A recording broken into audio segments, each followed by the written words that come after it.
Sir যখন আসছিল, sir সবার আগে আমাদের স্টুডেন্টের খবর নিল। আয়শা উনি আমাদের দেখে খুবই দুঃখ প্রকাশ করছে যে এই একটা মানুষ কীভাবে এত নির্দয় হলে এরকমভাবে স্টুডেন্টের উপরে গুলি চালাতে পারে। আসলে উনি কি বলবে, আসলে আমরা তো ওনার কষ্ট দেখে আমরাও খুব মর্মাহিত যে এই ব্যাপারটা নিয়ে স্টুডেন্টের উপরে অনেক।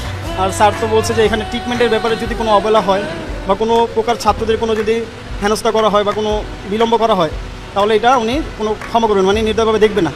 উনি সব কিছু সুস্থভাবে সুন্দরভাবে করতে বলছে। আর এখানে যা আছে, যা ট্রিটমেন্টে খরচ হবে, যা কিছু যাবে, সব ফ্রিতে সরকার বহন করবে। আর যারা ছাত্ররা আহত হয়েছে, যারা আপনার ব্যথা পাইছে বা অনেক ইনজুর্ড হয়েছে, তাদেরকে উনি একটা সরকার গঠন করে এটা দেখবে।